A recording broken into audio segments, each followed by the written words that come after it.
Alors là les gars, on doit parler d'un truc totalement fou. La série Spider-Man débarque prochainement sur Prime Video. Et de surcroît, avec pour interprète principal, l'incontournable Nicolas Cage. Je viens de voir la bande-annonce, et bien figurez-vous que c'est pour de vrai. Pour tous les aficionados de l'univers Spider-Man, vous savez très bien que ce mec avait déjà une méga vibe sur le personnage Spider-Man, Into the Spider-Verse. Mais cette fois, il s'agit de live action. Et là, moi je vous le dis, je pense qu'on tient un futur classique. On tient le plus beau chaos de l'histoire des séries super-héroïques. Et honnêtement, j'ai hâte. Alors pourquoi je suis en hype total?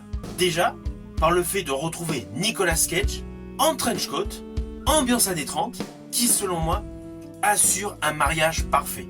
On quitte enfin le Spider-Man adolescent. On part sur du détective, du drame, des ruelles sombres et de la corruption. Moi qui suis aficionados de jadis la série Les Incorruptibles portée par Robert Stack, naturellement cette version de Spider-Man me replonge dans cet univers de détective et d'enquête policière. Et en plus, la série ose quelque chose de bluffant. Il y a certes le côté en couleur, mais il y a aussi la version en noir et blanc, ce que l'on voit justement dans la bande-annonce.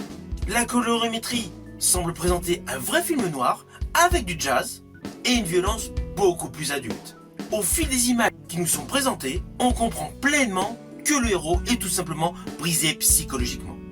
Ah oui, cela n'empêche pas que j'ai une petite crainte. Qui dit série, dit décors d'envergure plus petites qu'un film. Du coup, j'espère que l'immersion ne sera pas cassée par l'effet téléfilm. Et j'espère que le côté pulp sera mis en exergue et pas effacé au fil d'une narration préférant l'action. Donc implicitement, l'écriture scénaristique devrait être solide. Alors parmi les méchants qu'on pourrait retrouver dans cette série, j'aimerais bien retrouver Norman Osborn, soit en industriel véreux ou en politicien corrompu. Pas besoin de costume flashy, juste un personnage où le pouvoir et la manipulation sont mis en avant. Naturellement, j'aimerais également qu'on retrouve le personnage de Wilson Fisk, mais pas la version de Daredevil. Là, dans une version où ce roi du crime, version prohibition, semblerait avoir la ville tout simplement dans sa poche. Et là, on va pas se mentir, imaginez les dialogues que l'on pourrait avoir avec un personnage de la sorte face au personnage interprété par Nicolas Cage. Cela serait tout simplement truculent.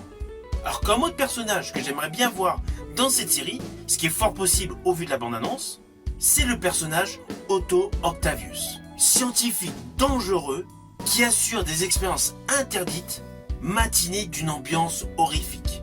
Sur le papier, moins super vilain, mais beaucoup plus cauchemar humain. Et alors le top du top, selon moi, ce serait d'incorporer le personnage Kraven.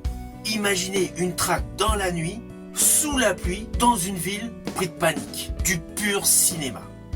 Alors oui, tout ça ne sont que des suppositions. Mais je pense, au vu du trailer, que cette série pourrait commencer par un côté réaliste. Sur la mafia, la corruption, les crimes de rue. Puis glisser petit à petit vers des ennemis de plus en plus fous. Comme si tout simplement le monde devenait incontournable autour de Spider-Man. En tout cas, je vous le dis tout de suite, ce projet selon moi est intense. Nicolas Cage est un acteur incontournable de qualité, donc je suis totalement prêt à regarder cette série. Dès que je l'aurai vue, d'ailleurs dès le premier épisode disponible sur Prime Video, je vous en ferai tout simplement mon retour. N'hésitez surtout pas à me mettre en commentaire ce qui vous hype le plus dans cette bande-annonce. Je vous dis à bientôt pour une prochaine vidéo.